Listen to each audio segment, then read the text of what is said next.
The future of fashion. I think the future of fashion is the present, it's the now. I mean, a lot of us have been feeling the change coming long before the lockdown. The lockdown has actually given us time to think, to evaluate our plans, our systems.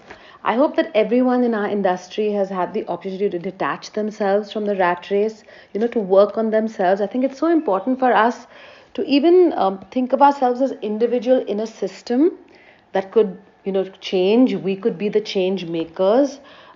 It's important for us to give it that focus and think of how we could make this industry a better place. I know lots of designers and I have been chatting and thinking hard on how to make our future more mindful, reduce waste, respecting our planet, our home, which we can all see how it's just like bounce back with a little break that we've given it. It's very easy to go back as soon as this lockdown is over and say, forget everything that we thought about, all the introspection that we did. But I think please take a moment, write a note to yourself about the changes you're going to make for yourself and for your businesses. I think as stylists, we're all going to play a very important part in the future of fashion. It's about teaching people how to reevaluate their fashion choices, how to help people create good looks from their wardrobe as well as buying things. I mean, it's not that people shouldn't shop or people shouldn't buy. I think creativity is endless, and I think it's important for us to find the way of mixing things mindfully.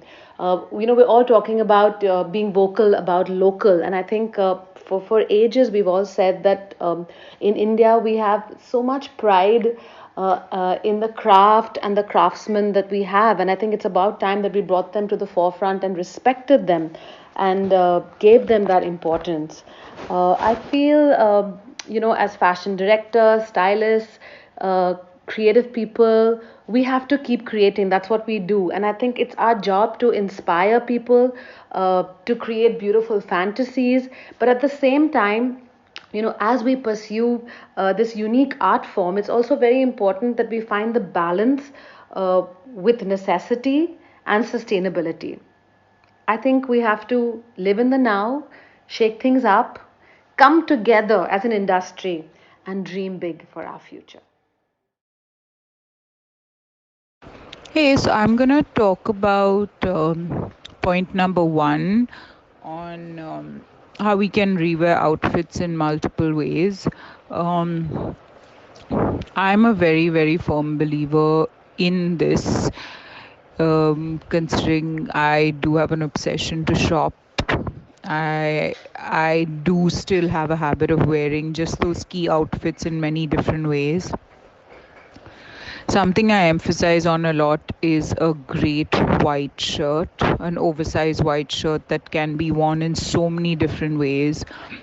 You can wear it just really casually with a pair of baggy jeans, you can belt it up and wear it as a dress, you can throw it over something like, if you want to dress it up a little, you can use it as an accessory to be tied around your waist. So I just feel a white shirt is extremely versatile and there are lots of things you can do with it. You can, you know, just wear it and wear lots of gold accessories. You can add badges. You can maybe with your own hand personalize it and embroider your initials on it. So it's something really personal. I do believe that this is something we can do.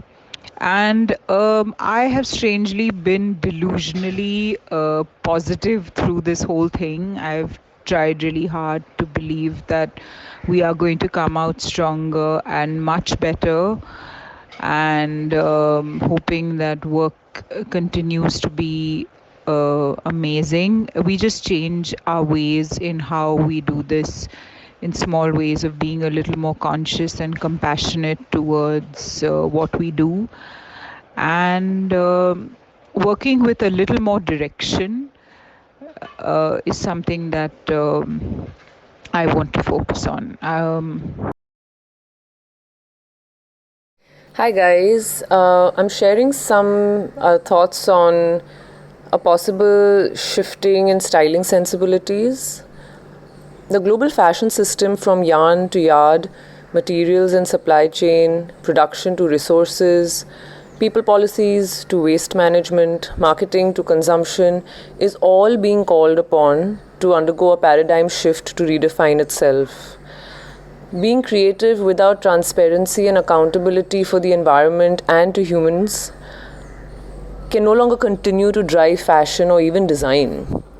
This will slowly also be felt in all the associated industries around it, styling included.